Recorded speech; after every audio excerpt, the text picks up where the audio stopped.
All right, so my pool guy just left, and man, I'm gonna tell you something. One of the beauties about living in Merida, everybody get a pool.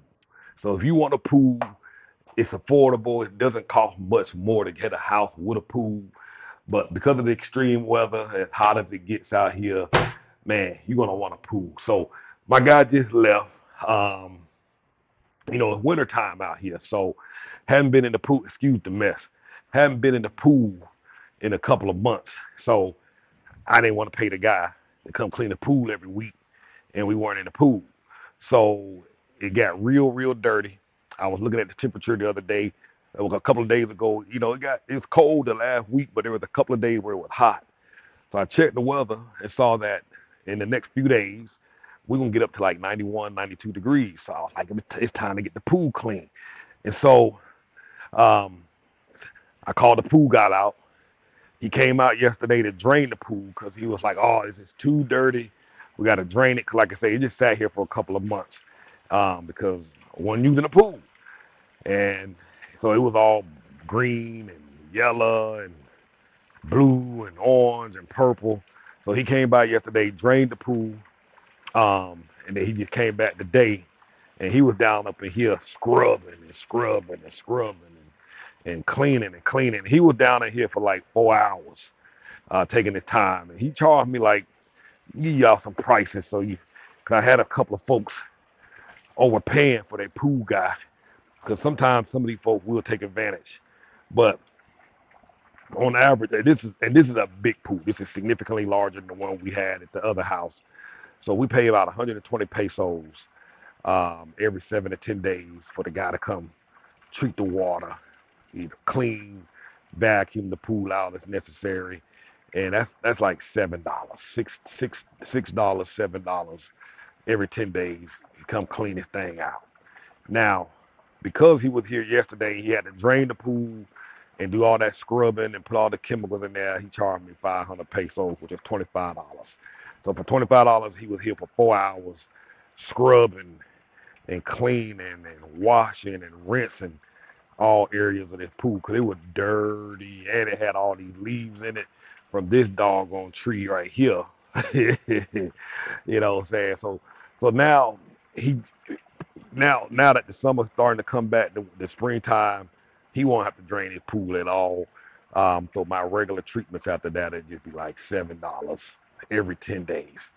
So if you paying a whole lot more than say $7 just to get your water treated and your vacuum from the bottom of the ground under the pool, you probably paying too much. So that, like I said, I had some buddies that was paying like 20, 30. One person was paying like $50 for the guy to come clean their pool, and that's excessive. So just be mindful of that. Always get 3 or 4 quotes before you choose somebody, because they will come and quote you, and they already ask you for the measurements of the pool, and they'll give you an idea of what it costs. But I'm excited to be getting back out here in the water. Um, 91, 92 degrees, I think, on Thursday and Friday. So I went ahead and had the guy come out and clean this thing. So most of the pools out here, probably all of them, they pull water from the well. So this costs absolutely nothing. If you wanted to drain your pool every week, because some people do, if you wanted to drain your pool every week and refill it up, it don't cost you anything. This is well water. It's water coming from the well and from the cenotes, I guess, and super clean, fresh water, and it doesn't cost you. Also, the in-ground sprinklers that are in the ground, they also pull from the well. So you can water your grass all day, every day. And that's the thing here, particularly out here in the north, you know, most folks they got well water on the sprinklers. So the plants get watered. Um, I don't know if you remember, these were much smaller when I first moved in 4 months ago. Hard to believe it's been 4 months since we've been in this house. Um, but as you can see, the plants are starting to grow even taller. Um, so soon we'll be back to our little poolside chats. I need to go buy me some more floats so I can float around in the water and run my doggone mouth. Um, one thing, eh, I'm still loving my house, the house that we're renting. Um, I ain't gonna lie, I'm I'm amazed at the deal we got. Like I say, this house sits at about 3,000 square feet. I think like 2950, 2,950 square feet of space.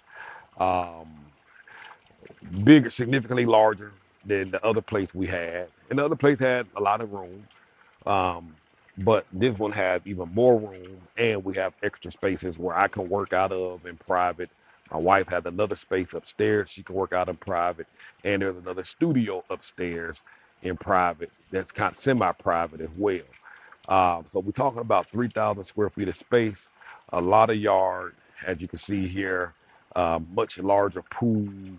Um, the only complaint that I had, well, before I say that, we paying 750 a month for this house, 15,000 pesos. A few days ago, when I had to pay the rent, the peso was even, the U.S. dollar was even stronger, so my rent was like $720. So man, listen, I got a deal, and I worked out a deal. I didn't have to pay two deposits with this place. Sometimes when these people are building these houses, this is a brand spanking new house, never been lived in before.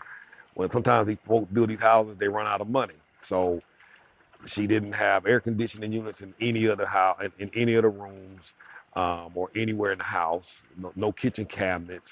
And as you can see, there's no grass. A lot of times when you build a new house, they got to lay down grass. But again, when you run out of money, you don't have the ability to do that. So I used that as a bargaining tool, and I was like, look, don't worry about that.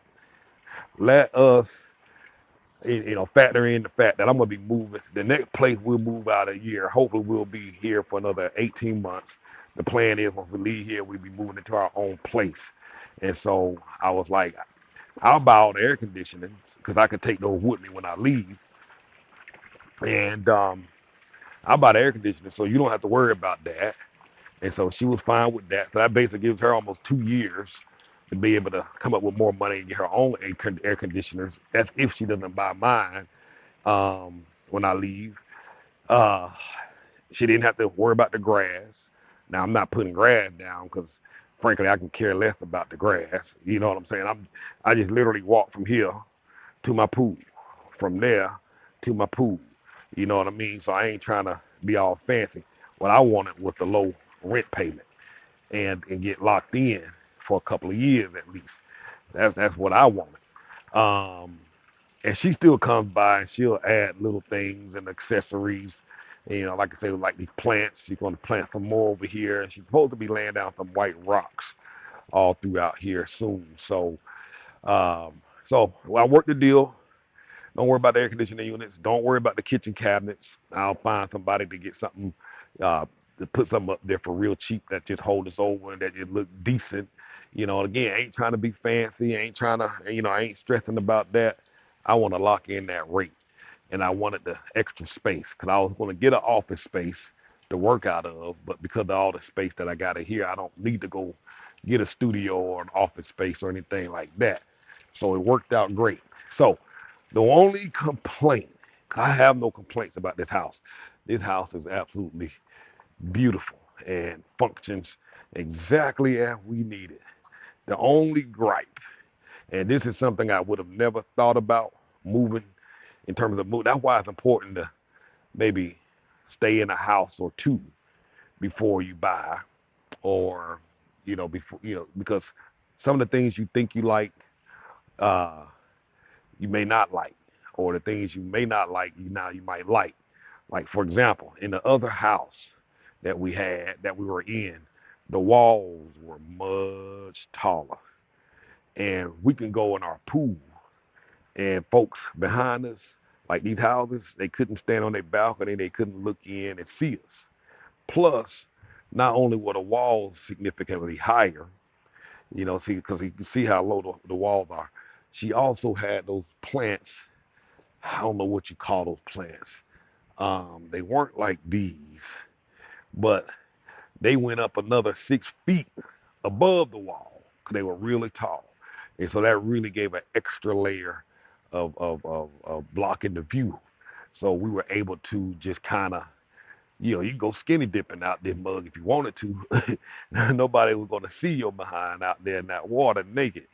You know what I mean? So knowing that now, when it's time to buy or build something, I know I'm definitely going to want a much taller wall. Because even here on the left, you know, they can look out their window and they can see. In the other house we were in, you couldn't see nothing. You didn't see a thing. And so that part, I really, really appreciated that tall wall. Um, I do like how she got the lights on this wall built into the walls here. That makes a difference. She got some in-ground lights on the ground as well. So I appreciate that. Um, so I want to show y'all. Kim don't want me showing the house, particularly the kitchen, but I might go in there, show y'all the living room in a minute. Let me see.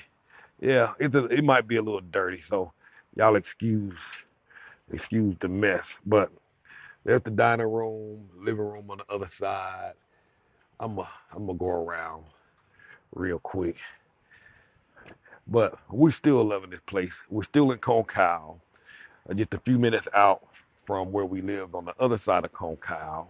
This goes into this window here goes into the kitchen. We're gonna come. It's time to clean up. So this probably in the probably next week while we're out here in the pool, we're gonna get out here and clean this area up. Kids be out here at night huddling and talking and carrying on. So this is the service entrance. Remember what I told y'all about service entrances? Um, Let me explain it to you again. Let me get this light on. All right, so this is the service entrance. So when you have folks that come by and cut the grass, or you have folks to come by and clean the pool, they'll pass through the service entrance. Let's walk out here. They'll pass in through the service entrance to get to the house. That way they're not having to come through your house with equipment, lawnmowers, chemicals, cleaning supplies, and all that. So this is the front of the house. I guess Kim just left. Oh yeah, I can sneak in the house and get a video. So this is the front of our house. And like I say, she got in-ground sprinklers in here. It's kind of hard to see. Got a big giant stone rock out here. And like I say, it's a big, beautiful house.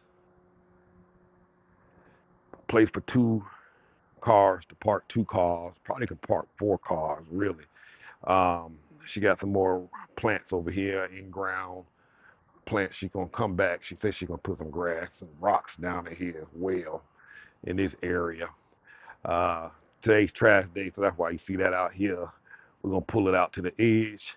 But you pass through the service room and folk come here and do their business. You know what I mean? So in our case, we have a washer dryer out here. It's covered in this area. And this little door goes into um, one part of the house. And then you come from up under here, then it's uncovered. I showed y'all that before. And there's a little space for storage. You got a little sink, and we use that to kind of wash down our trash cans and all of that. And that little tank connect to our oven. And just some more storage space here. And just balcony stuff. So we got to clean all this stuff up. So it's been sitting out here for during the winter months. We hadn't been out much. Normally during the summertime, we were out every day, just area stayed clean. So I'm gonna take y'all into the house right quick before Kimmy get back. We're about to go through my studio area, my little office. Excuse the mess. It's a little dirty. I'm rearranging and moving some things around. But y'all have seen this room here. This is where I shoot some of my videos, do audio recording and all of that stuff here. And y'all, so again, I'm rearranging everything. My little sign here. Uh, who that? That you?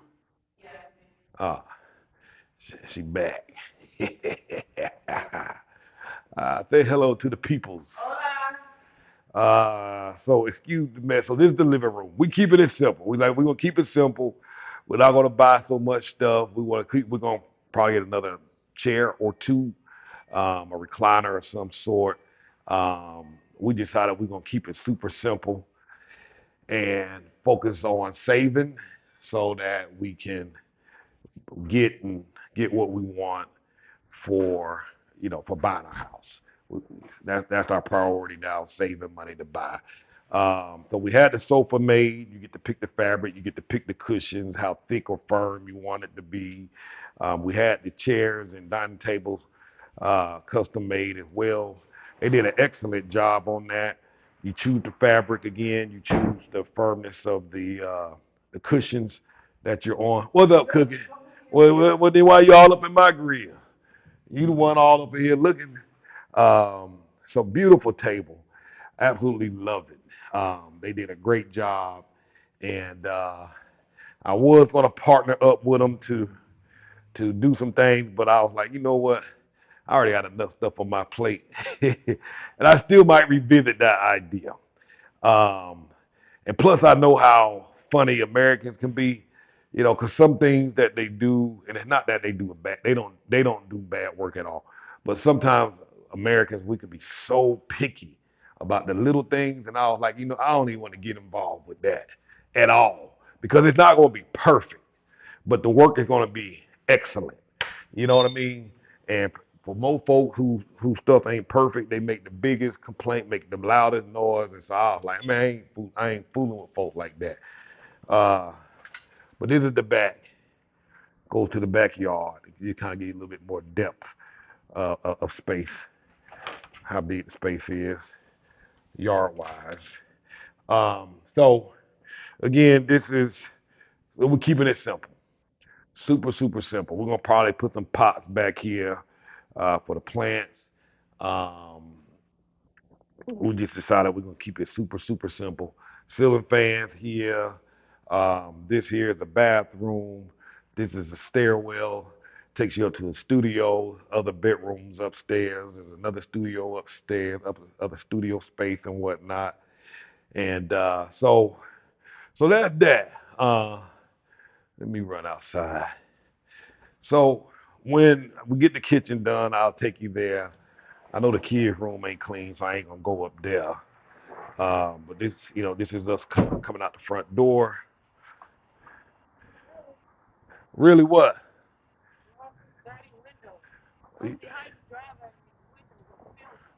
Uh-huh. So absolutely we love the neighborhood. I forgot that door locked. But they got a beautiful one level home across the street that they've been trying to sell. I think it may be like 90% complete, and a few things that need to be done. I don't know what the price was, but that thing was massive. One level floor. Um, so there was some land up here, there was some lots up here that was for sale at one point, but somebody done already bought them. So things are moving quick out here, and there's some deals to be had. Let me get back outside. You got some deals to be had, y'all. Um, take your time. It's the time of year now. Shortly, in about another month or two, snowbirds are going to be leaving, which means a whole lot more inventory is going to open up. You'll be able to get some better deals, have more options and choices and stuff like that, and take advantage of it. So, trying to think about anything else that I could talk about in regards to this. But Robert, we did a video the other day. He was talking about all those rocks he bought. He had a whole dump truck full of rocks brought to his house. And that truck, and he had a ton of rocks. And I'm just looking at this backyard. This whole backyard could probably, in terms of buying those white rocks, probably less than 250 US dollars to get all the rocks you need. And that might be on the high side. It'll cover all this yard. And that includes the delivery of the rocks and all of that. Um, and that's on the high side, 250. Yeah. So like I say, still loving it, y'all. Y'all know how much I love me some concal. Uh, have looked at some other areas because nothing's off the table.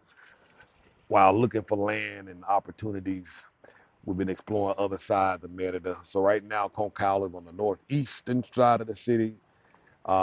Some other areas we're looking at on the northwestern side of town of the city is Concal is going through a growth spurt, and you know, but on the other side, it's not going to be as developed as Concal is, and might take another 10 years for it to get as developed nearly to half the size of Concal. But me, I like I said, I like quiet, I like less, and but this is a great landing spot, great place to be, great place for your family. They're bringing more out here. They're bringing more retail. They're bringing more stores, restaurants, big box stores to make it convenient. So this is a beautiful place. We looked at some beachfront properties the other day, Andrea and I, and many of y'all seem to have been super, super excited about looking at some of those. Some of y'all have already scheduled appointments to fly in and take a look at those. So, heck, my money, I'm hoping my money situation get right over the next couple of years. Have a house here, whether it's in Concal on the northwest side of town, and then eventually, hopefully, get a little beach house. You know what I mean? Can use that like an investment property, and because some of the prices are just unbelievable. It only makes sense to get it and win. So something I can leave behind for the kids and all that, and and it's on the water. Why not? You know, go down there. I mean, some of the times, like many days we just here. Sometimes we just sit home, we just lounge, but they'd be like, "Hey man, let's go down to the beach house and just go stay down there for 2, 3 weeks, just because you can." You know what I'm saying? So I'm excited about that, man. There's a lot of opportunities here. People are coming out here. They're reinventing themselves. They're doing things that they never thought was possible. They're figuring out who they are as a person, and it's fun just to watch the transformation happen with other people as they came. I remember, Nikki came here a few years ago, and look where she's at today. And there's many other folks just like her that have come one way, and then a year or two later, they totally different people. And so I'm gonna start going back and pulling in from the folks that I've interviewed from a couple of years ago, and just kind of share their journey, show you where they're at, kind of get an update from them on what life has been like, some of the challenges they face trying to reinvent themselves. And if there's anything specific that y'all would like for me to talk about, write this stuff down in the comments. Any particular topics you want to know more about, um, tell me. Tell me what you like to know. I don't want to try to figure it out and keep creating content that's not helpful. So tell me what you want, and we'll make it. Um, what do you want to know? Uh, and like I said, we'll get folks on and we'll talk about it. So let me get inside. It's a little chilly now. Last night it was even colder. So let me get inside. Hopefully, maybe the next conversation we're gonna be in the water.